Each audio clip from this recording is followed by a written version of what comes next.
Welcome back to the show. If you've been paying attention, things are getting a little crazy out there. Certain places, things are getting a little out of control. People are getting sick. Nobody's quite sure why. It's starting to look like something out of the Brothers Grimm story. It's, in short, a horror movie. What we're hearing from officials, media, and people on the streets are completely different stories, though. It's like the minstrel is playing this tune but didn't get the lyrics. The song's the same, but the story keeps changing, morphing even. For many, they can't make heads or tails of what they're hearing, and they want some solid ground to stand on. We've done a lot of research, and honestly, it's not even clear to us. What remains is you, the audience, having questions, and since we don't have the answers, we need to find people who do. People who are experiencing what many are calling a pandemic firsthand. To that end, we have someone here from the rural Pennsylvania area to discuss what happened to him. And I can assure you that what you're about to hear, it may make you feel uneasy. It may make you feel sick. But it happened. And what's worse, it could happen to you. So it's important that you listen. Welcome to the show, Tommy. Hey. Now, Tommy, hold on. I want to make everyone aware that Tommy here doesn't want us to say his last name, and we're keeping all his information private. Tommy, you said you've had a pretty crazy event happen recently, and I'm hoping you can explain what happened to you. Sure, I guess. Where do you want me to start? Well, I'd say tell everyone what you told me, basically start from the beginning. Okay. Me and my family live in a woodsy area, like you said. Not much out there, a few people in the area. It's been in our family for generations, and most people are some kind of kid. So, basically it's family land, so one of your relatives had the incident? Yeah, it was my uncle. My uncle had heart problems ever since I knew him. He'd smoke like a chimney, and I guess it messed with his ticker. We always knew we'd get a call that he was sick or something. Well, the phone rang, and it was our cousin. He said something was wrong with him, so we come running over. By the time we got there, he was already gone. So let me stop you there. Before you continue, I think it's important to ask, gone as in dead, like did you check his heartbeat? He was dead as a doornail. My cousin checked. He didn't have no pulse or nothing. But you didn't check yourself. You're still 100% sure? I'm sure as I'm sitting here. Unless he learned to hold his breath for an hour, he was a goner. Okay, that seems pretty sure to me. Continue.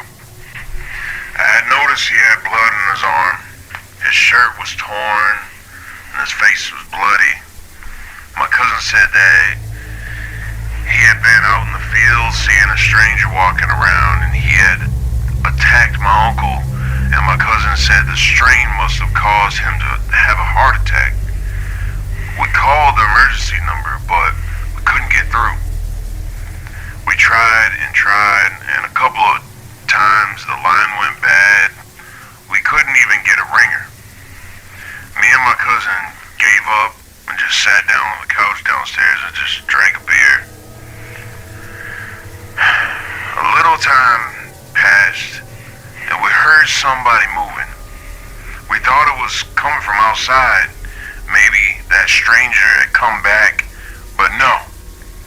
It was coming from upstairs.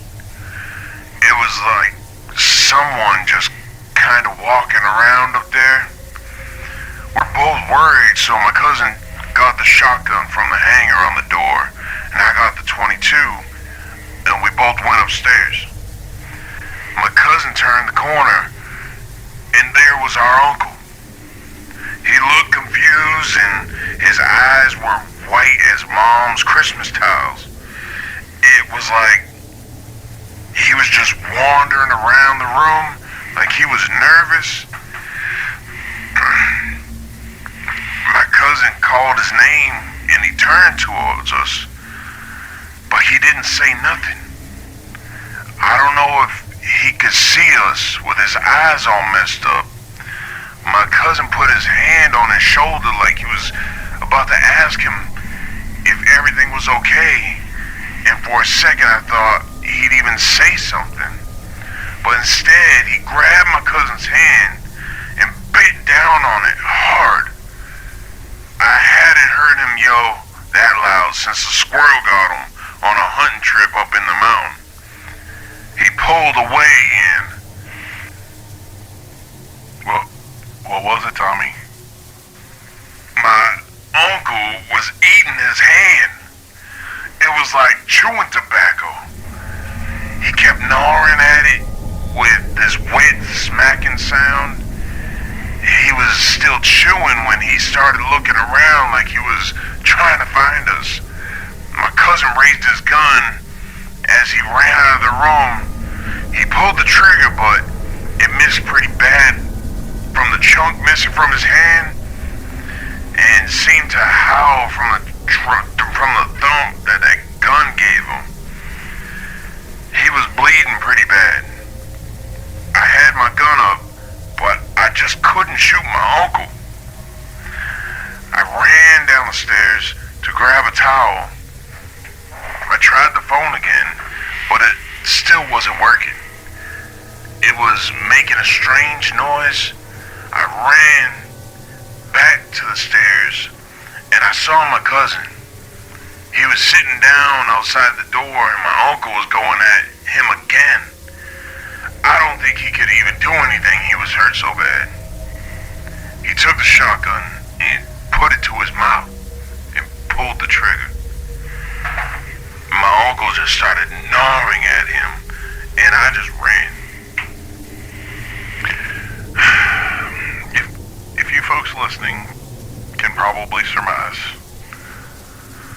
when Tommy told me that story, I was floored.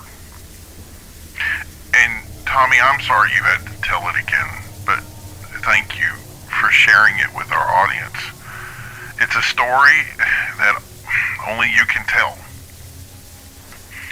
I also couldn't believe it initially, but if you folks met Tommy, you know that he is for sure telling what he believes is the truth. And honestly, I don't expect all of our listeners to believe it even happened. But for Tommy, it did.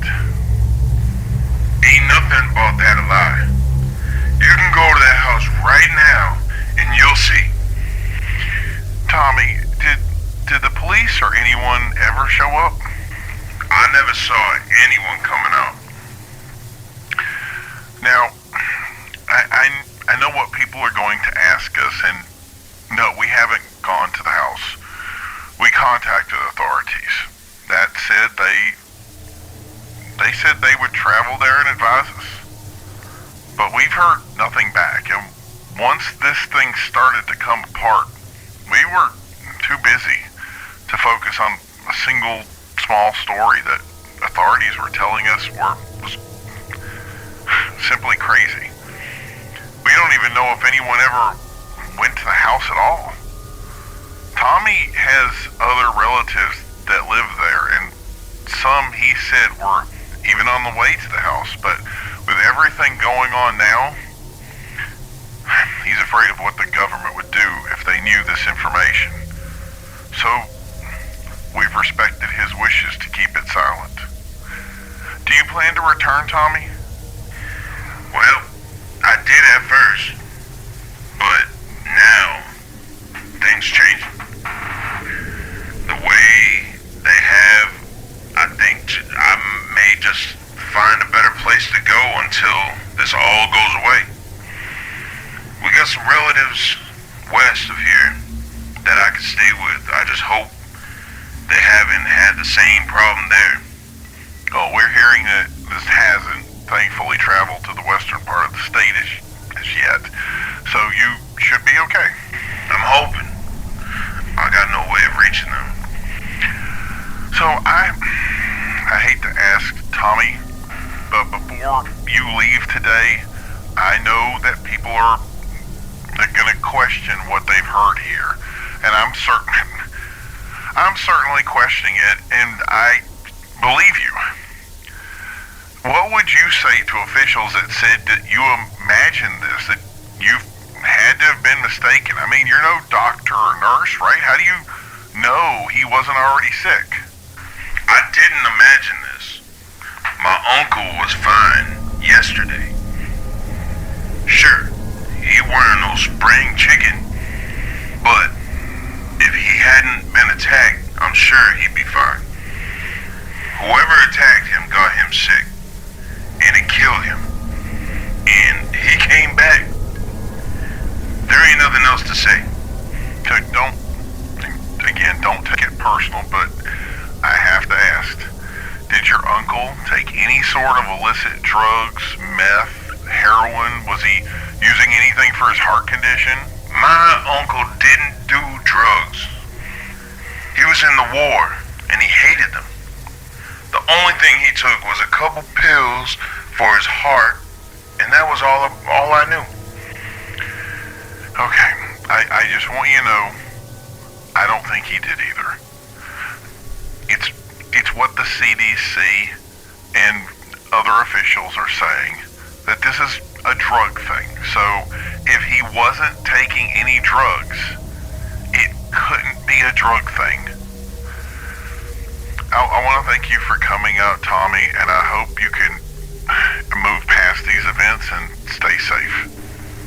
I'm gonna try. If you're listening to our show right now, and you don't have as many questions as I do, I would think you either don't have a pulse yourself, or something is gravely wrong with you. I'm a pragmatist. I'm having a tough time with this story. But just so you know, you did get an abridged version of this story. I'm just gonna say there are others in danger, and Tommy has a lot to worry about, and there's nothing he can do except run. Maybe Tommy did pull the wool over our eyes. Maybe he was mistaken on events. Tommy is just a simple guy from a simple town, but he's also someone's neighbor, a friend, and a son to somebody out there. I feel he thinks, no, I'll say, you know what? What he saw after telling that story multiple times, it's been rock solid. It's been the same story over and over. Some people, they remember things. I feel this is seared into his memory. Like when you experienced 9/11, you could recall it all with perfect clarity, or at least you think you could. Tommy's hindsight, it's 2020. He's literally reliving that event when he tells that story. And even though I don't know what he experienced personally, I do feel bad for him, because this is going to stay with him for the rest of his life. And what's worse is I feel right now that this is happening in many places all over the East Coast, potentially the U.S., maybe even the world. Something is brewing in the dark recesses of our communities, the backyards of our homes, in the shadows of our cities and towns.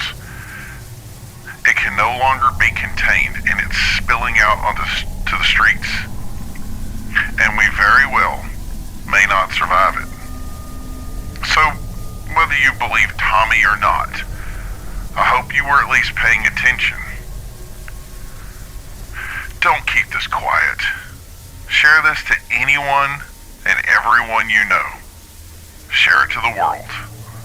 Tell anyone that will listen. We can no longer deny it.